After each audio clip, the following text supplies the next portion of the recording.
nuko murumuna wa Bertin yazize amaherere ku bw'ubugome bwa mukuru we.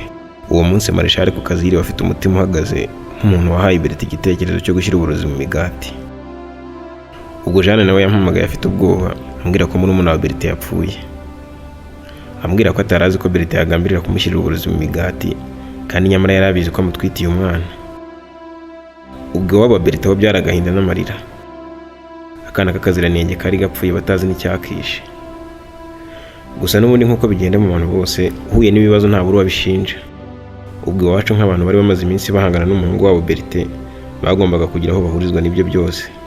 Byiswe ko uwo mwana yazize uburozi yaririye iwacu bagamije kwihorera kuri Bertin washatse kubahuguza isambu. Ubwo umwiryane watangiye utyo mu miryango urwikiye ko rutangira gututumba gutyo. Ubwo ibyo byose byabaga mu ruganda rwa Sowa Marshal akazi kari gakomeje. Hashize icyumweru umushahara wanjye wa mbere w'ukwezi ndawubona. Sowa Marshal yaramfashije cyane kuko icyo gihe yampembye amafaranga menshi ubundi ntafite aho nahuriza n'akazi nakoraga kuko kari gaciriritse mu ruganda. Ubundi ababaga baraminuje nibo bahembwaga menshi. Nkibona umushahara wanjye wa mbere hari mu mpera z'icyumweru nta kazi kari gahari. Ikintu cya mbere numvaga nitayeho cyari umuryango wanjye. Nubwo nayo ntaragira amafaranga menshi numvaga uko biri kose ngomba kugira ikintu mbafasha.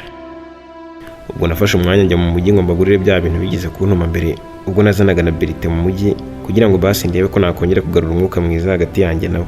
Ubwo nyina wa Marshal yambonye ndimo gupakira ibintu nitegura kujya gutega bukeye ambaza ibyari byo mubwira ko najya gusura iwacu ku munsi ukurikiyeho.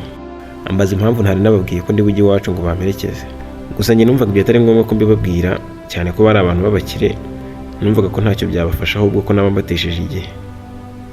Nyina wa Marshal ngo ntiyumvaga ukuntu nambaye iwabo ukwezi kose batazi iwacu. Nabonye ko nubwo burya ababyeyi ba Marshal ari abakire ndetse n'umuhungu wabo akaba yarananiranye ngo rwose ari abanyamutima mwiza.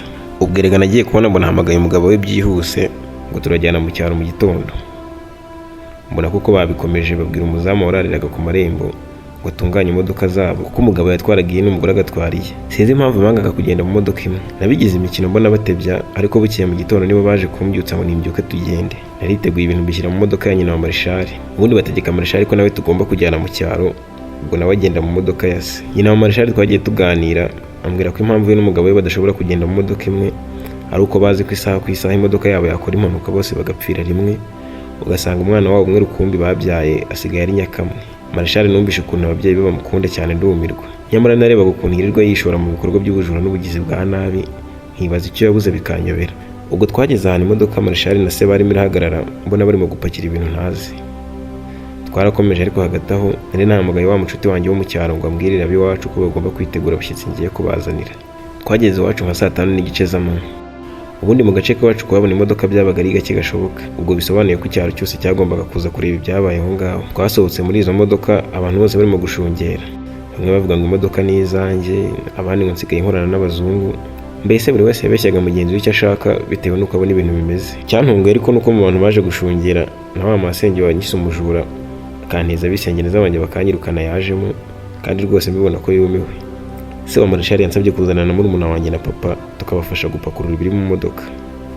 Natunguwe no kubona ko mu modoka yabo bapakijemo ibinyobwa by'amoko yose ndetse n'imifuka y'ibiribwa ntabara. Byarandenze ku byo kuva navuka uwo munsi ari wo munsi mwiza wa mbere nari mbonye mu buzima bwose nari narabayemo. Mu rugo baratwakiriye ndetse igihe cyo kuganira kigeze se wa Marshal afata ijambo ashimira bari aho bose na masenge ubwo yari yaje. Ababwira uko bansanze ku muhanda inzara yari ihansinze, ababwira uko naje gukira nkababira umukozi ndetse nkaba meze nk'umwana wabo kuko nsigaye mbana nabo mu rugo. Ijambo ryakirirwa amashyi menshi.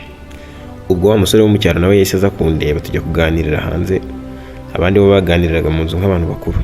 Marshal nawe yageze abadusanga hanze aho twari twegamye ku gikuta. Uwo mucuti wanjye rero ntiyari azi Marshal gusa baribwiranye. Nawe aramwibwira amubwira ko yitwa Eliya. Sinari narigeze mbabwira izina rye ariko nyine nuko yitwaga. Ubwo rero yatangiye kumbarira amakuru yo mu cyaro gusa byose abimbwira Marshal yumva. Yaje kuzana ibiganiro bya Jeanne rero.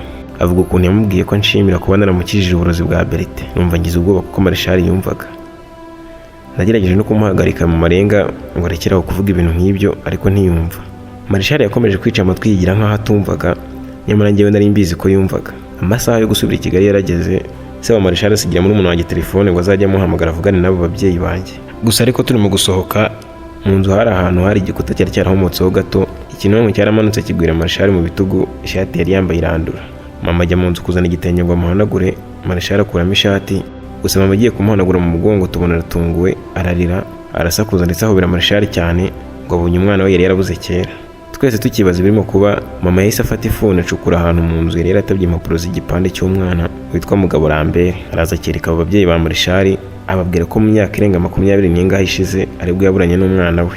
Twese twaratuje turamureka ngo abanze avuge. Avuga ko kera mbere yuko abana na papa yatwaye inda, gusanga ababyeyi bamwirukana mu rugo bavuga ko badashaka kubona iyo ndivukiraho. Mama ngo yagendaga acumbika hirya no hino, ariko kuko nta kabaraga yari afite bitewe n'uko yari akuriwe, aho ageze hose bakamwirukana. Nyuma yaje gufata urugendo atazi iyo agiye, ageze mu ishyamba ibise biramufata byariraho. Ubwo papa nawe yari akiri umusore nibwo yanyuze muri iryo shyamba, yumva umwana arira, aza kureba aramufasha ndetse amugeza kwa muganga. Gusa ngo ubwo yabyaraga Marishari nta myenda y'umwana yari afite, biba ngombwa ko amuzingazingira mu gatenge yari afite. Kubw'ibyago ishami ry'igiti ryari hafi aho rikaza gushwaratura umwana mu mugongo hafi y'urukenyerero rikamukomeretsa cyane. Iyo nkuvu rero ngo ntabwo yigize yibagirwa uko yari iteye, niyo mpamvu yabonye Marishari nubwo yari yarakuze agahita amenya ko ari akana ke yabuze kera. Abari aho twese twarumiwe twibaza ibirimo kubera aho ngaho byatuyobeye. Ababyeyi ba Marishari bo babuze icyo bavuga, ahubwo nyina ararira cyane. Ibyari ibyishimo twari twirimo bihinduka amarira, gusa njye sinumvaga ko ibyo mama yavuze byaba ari byo, ahubwo nibwiraga ko uko biri kose ashobora kuba yibeshya umwana baburanye akaba atari Marishari. Ubwo igisubizo kizima cyagombaga kuva kuri abo babyeyi ba Marishari.